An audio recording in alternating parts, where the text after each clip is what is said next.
да пазиш Бостана. Ама разбира се!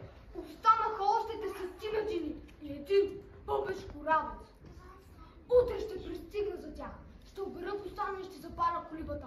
А ти ще дойдеш в мене вкъщи. Той лято ти беше добър пазар. Затова съм решил да те оженя за една хубавица. Сериозно? Наистина ли? Кажи ми! Да! Тя е с един крак, но е младичка. На 9 месеца е. Нарича се Селка Градинарска.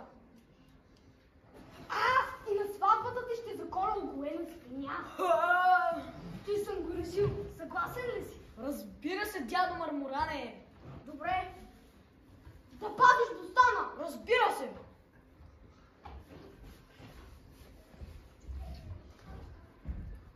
Хей!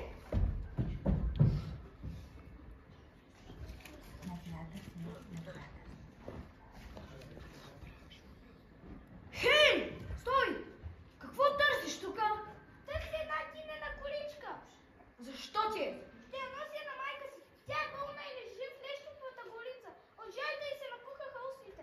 Моля ти се, дай ми една количка. Моля ти се, от най-малките. Моля ти се. Не може! Защо да не може? Тите колички не са потребни. Как да не са потребни?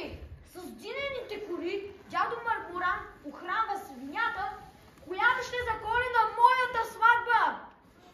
Хайде, махвай се, да не те изям!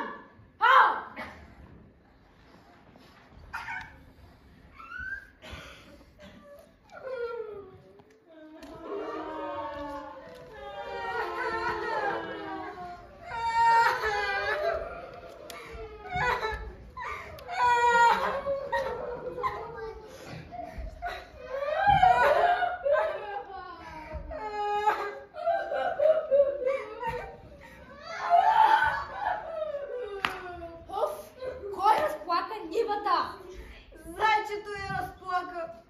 Защо? Защото Иванчо Страшника не му даде една динена коричка от Бостана за болната му майка. Иванчо ли? Аз този Иванчо, сега ще го науча. Откъде постигаш този цвят на устите си? Горски къпини, те са моята тайна за красота. Много си хубава! Знам, неустоима са. Чао!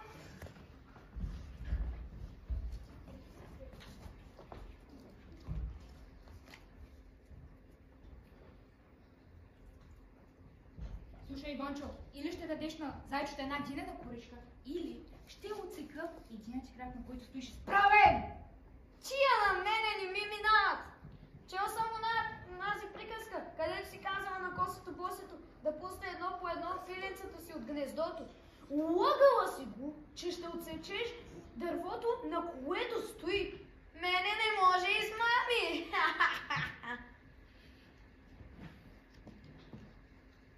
Ти си едно безобразно пашило. Не е вярно, аз съм хубавец. Дядо Мармуран е решил да ме ожени. Ха! Ти били ще жени бре, грознико. Ръкавите на палтото ти са парцали. Главата ти е направена с пука на катуна, а гащи нямаш. Ти си най-грозното плашило, което съм виждала някога. И аз се погледни. Колко съм грозен. Елате, моля, заповядайте на вкусните дни и един попеш коравец. Ела, зайче, да си вземеш динена куричка. В тази приказка съм добра и справедлива. Но и красива. Благодаря. Много поздрави да носиш на майка си.